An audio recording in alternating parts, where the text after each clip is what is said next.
Now, if you're supposed to be working from home and you're actually watching this video, um, thank you very much. Really, really appreciate it. And because it's nice outside, I would invite you to pause the video. Please come back.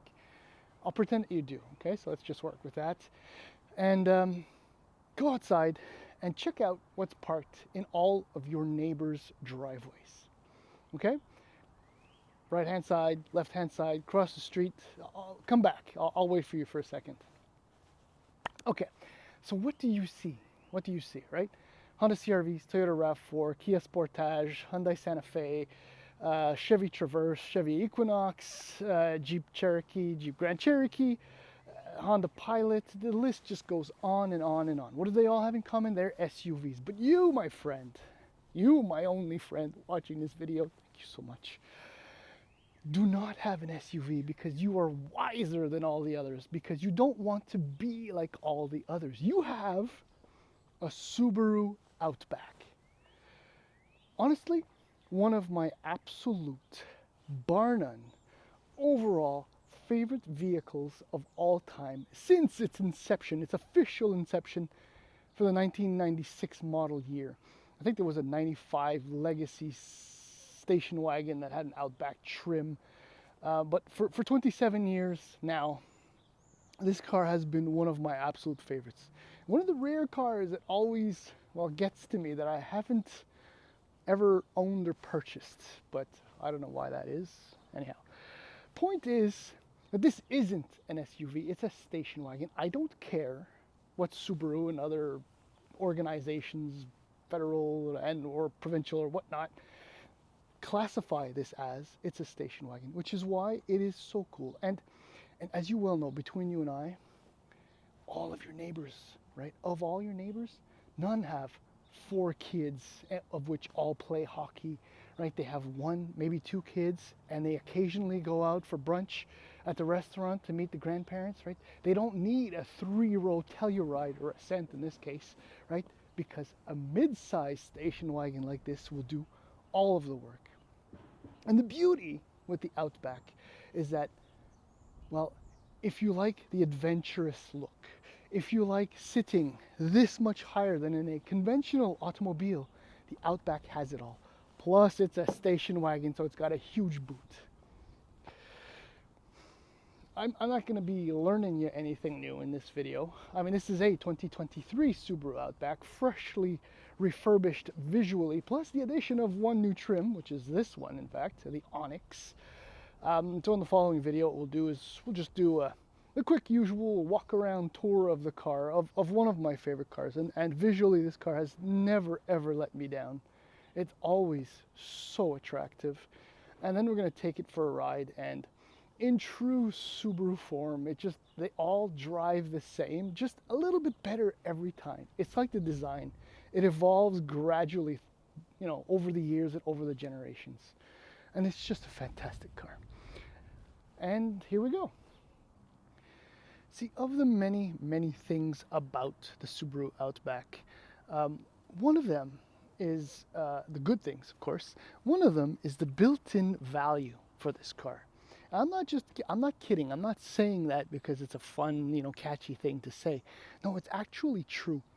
And that applies in the US and Canada, because the base price for this car in the US is $28,395 for the base trim. Whereas in Canada, it's $32,695 for the convenience. Now, the thing is that for that price, all-wheel drive is standard, right? And you get all kinds of built-in features. In Canada specifically, you get eyesight, 17-inch wheels, dual 7-inch touchscreen display, Apple CarPlay, Android Auto, Sirius XM satellite radio, heated steering wheel with front seats, LED headlights. I mean, that's all thrown in for just under $33,000 before freight, prep, and all other kinds of fees. A lot of so-called compact SUVs do not offer that much kit stuff, plus all-wheel drive for the price. And this, my friends, is a mid-sized vehicle. It's fairly large. Now, at the other end of the pricing spectrum, well, in the US, it's the Touring XT, which is $42,295.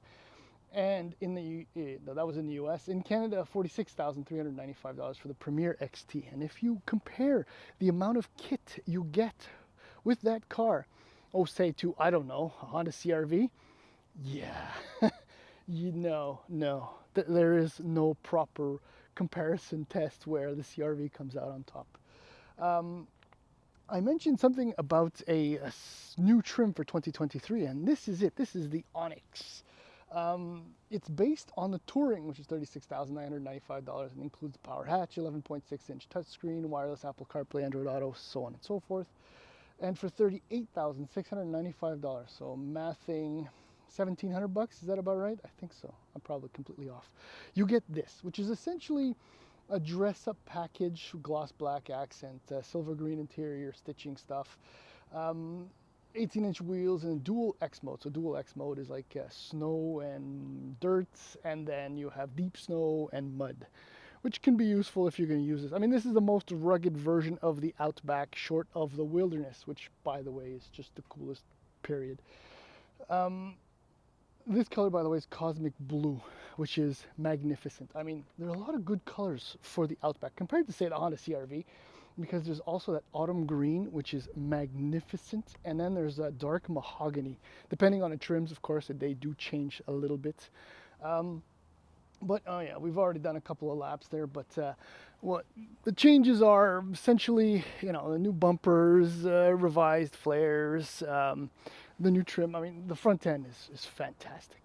I mean, it's just so, well, it's badass and fat and aggressive. And as always, I mean, this has an increased ride height. It's got more ground clearance than all SUVs are just about. And this is right out of the box. And the Wilderness is even, taller than this. Speaking of tall, oh yeah. Also part of the package is this roof-mounted rack that has integrated rails that open up and go across. It's just all fantastic. It's all here. It's all thought of. Stop pretending that an SUV is a rugged vehicle when it can't do 1/5 or doesn't include 1/5 of what you get in here. One of those things, so as I mentioned, power hatch. This is the best trim and the Touring before it. It's just the best bang for the buck. Unless you want turbo, then you spend the money for the Wilderness. 923 liters of boot space. This is huge. It is deep. There's no way. I can't. I'm just gonna hurt myself. It's wide. And the lift over height is perfect. You're not gonna break your back diving in, and you won't have to lift it up here to get the stuff in there. There isn't much room under here, as you can see. Lots of stuff in here. Okay, that's just the baggage cover. Fantastic stuff. It's just all fantastic stuff. And as a family vehicle, like I said, right, nobody has 4 kids. Well, few people have 4 kids. So all you need is this for 2 kids. In the back seat, you can kind of see, out of my shadow, the green cross stitching, which is really, really cool. This is another part of the Onyx package. The dual pockets, yeah, this is part of the package. I don't know. I don't make these things up. Or maybe I do. Rear heated seats also included in this package. You can't really squeeze another human between the 2 baby seats in this case, but the amount of legroom is equal almost, or probably within millimeters of what you get in a larger Ascent. And just get another shot of, look, the door cards are actually really nice. I mean, the finished materials, it's just lovely. It's all functional, well put together, and you always get that sense that things are built with ruggedness and durability in mind over at Subaru when you do these things. This is like your Softex faux leather stuff, and it's actually quite nice. It's very supple. It's very, very nice. I mean, if you really want leather, you got to go all the way to the top trim, which I think is at Limited. Well, the one after this one with a naturally aspirated engine, and then other trims with turbo engines, which is nice too. Okay, so let's just jump on board. Okay. So this whole environment here is very familiar because it's very Ascent-like. Love the combination gauges with the display in the center. It's everything you really need and nothing you don't. The visibility is awesome, as with all Subarus. I mean, there's the thinness, or the lack of thickness in the A-pillar, which has nothing to do with safety. I mean, it's a safe car is what I'm saying. But you can do small pillars, right? Other automakers should probably take note. Visibility is just fantastic. I mean, the sore-ishest, is that a word? Point is this 11.6-inch display. Um, it in this one compared to the Ascent, it's even less responsive, a little bit slower to load. I mean, the graphics and the menus are fairly straightforward. There isn't anything crazy. This is direct vehicle access, vehicle hold, that driving assistance and all. It's fairly straightforward radio, but depending again on the angle of the light, because of the way it's pushed back at the top versus at the bottom, a lot of reflections can really affect navigating from the driving position. You know, navigating the menus. But the worst offender is like the Ascent. It's the same screen anyway. Is the HVAC controls, which have a few too many steps to go through, and it's really busy, the graphics and all of that. But eventually it works, and as an owner, after a few weeks, I'm sure we get used to it. Storage is okay, right? Okay. Can I do this while looking through my phone? Probably not. I'm going to look like an idiot. There we go.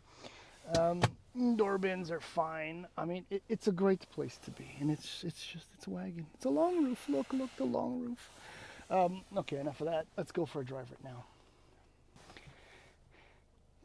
I know there's nothing original about me. Absolutely not. Right down with the beard, which I've had for 12 years now, and the shaved head. But the look, which you probably have, if you're a man, of course. Or, I know, I'm sorry, I take that back. I don't mean to assume anything. Apologies. Is that it fits so well with an Outback. So much better than any, I don't know, Sportage, Tucson, all those CX-5, all those other SUVs. An Outback is a bearded person's vehicle of choice. I probably won't edit that because I'm too lazy, but what I'm really happy to report driving the Onyx is that, as I said, it's kind of the most rugged sub-wilderness version of the Outback. And as we know, the Wilderness comes with the 2.4 turbo as standard, whereas this one comes with the naturally aspirated base 2.5 liter four-cylinder engine. So 182 horsepower, 5,800 RPM, 176 pound-feet of torque at 4,400 RPM. We know the engine. It's been around for a bit. Because the 2.4T is still relatively new, it had been a while since I'd driven an Outback with the 2.5. And this, you know what? Reality in the real world, this engine is perfectly fine. Look at it. Oh, there goes the tripod. And a tinge of front wheel spin. Yes. And you know what? This is me kind of finally, after I don't know how many years, since 2010 has it been? Giving up my fight against the CVT, because more than with the 2.4T, the CVT in this with the 2.5 naturally aspirated 2.5 liter engine, it's like a marriage made in efficiency and heaven. Efficiency, not fuel efficiency, though. Well, let's agree. But that's 95% my fault, because I'm having so much fun driving this, as I have since I drove my first brand new Subaru Outback in 1997. Yeah, and that one had 3 pedals, so it was even cooler. But the point is that this powertrain combination, though I would not spend the money on, because I'm still, as long as I have 2 legs, I will drive manual, or as long as they're still available, I don't know. But they work, they just work. I quit, I gave up. Subaru, you won. Lineartronic is perfect for the 2.5. The 2.4T is slightly different, but the operation is still really good. 8 built-in gears, ratios programmed, I don't know. You can access via the paddles, and you can always stick the shifter over to M, also real shifter, yay. Yeah, the fuel efficiency thing, I said efficient, is that Subaru more or less says you can expect to average about 8.5, 9 liters per 100 kilometers in combined driving. But because I'm being such a doofus at the wheel of this thing. I'm averaging about 11. You may have noticed that on the display in the center there. Look, mea culpa, I just love driving this thing. And it has such Subaru steering where it's kind of slacky but responsive at the same time. It's got a very, very unique feel and responsiveness that I've become addicted to in driving Subarus for 27, 28 years. I don't know, I can't count. Because I almost bought an Outback Sport in 1996. Yes, I remember that day fondly. I don't know why I didn't buy it. Well, because I was poor, probably. Still am. But yeah, so the fuel efficiency, and the reason why the fuel efficiency is so terrible is because I'm not slowing down for ruts and bumps. Because the way the Subaru's chassis is set up, built on the Subaru Global Platform, which is a gem of a structure on which to build vehicles. I mean, Subaru has used it now across the entire line, so it's done. I think the Crosstrek was the last one. No, the Crosstrek was one of the first ones. What was left? The Impreza, sorry. It's just the dampers have plenty of travel. They're very forgiving. A double wishbone setup in the rear, so obviously independent in the front. So there's comfort. There's give, there's plushness, but with a sporty dose to it. I mean, me make understeer car sometimes, but that's just me being dumb because I'm enjoying this so much. No SUV, unless you're talking about like an X3 M40i or something that's designed to do that, makes me drive the SUV, like I drive this. I don't know what it is, and I'm having at least as much fun in this 2.5 compared to a 2.4 turbo. What else is there to say? I mean, you can tow, I think it's about 2,300 pounds with this. So I mean, the kayaks and the whatever little boats or small trailer you want to bring with you, you bring it with you, it'll work. You got plenty of trunk space. And the brakes feel so good too. Brake pedal travel is limited but very progressive. So even if you roll into it with a sufficient, a lot of force is what I'm trying to say, pedal responds beautifully. It's what a car, what a station wagon. It's not an SUV. It's not a vulgar SUV. As always, I understand the value of an SUV, and all of us could drive one if there was no alternative, but there is, and it is this. And this is, as far as family vehicles are concerned, for the average Canadian family, you can't beat this. And with the variety of options, the two powertrains, the many trims, the fully loaded Premier XT, at one end and the convenience at the other, which is well equipped. I don't know. The Touring, in my mind, is your best bet. This is a nice option. But then if you're going to spend, 41, 42 grand, wilderness, always wilderness. Wilderness is the answer.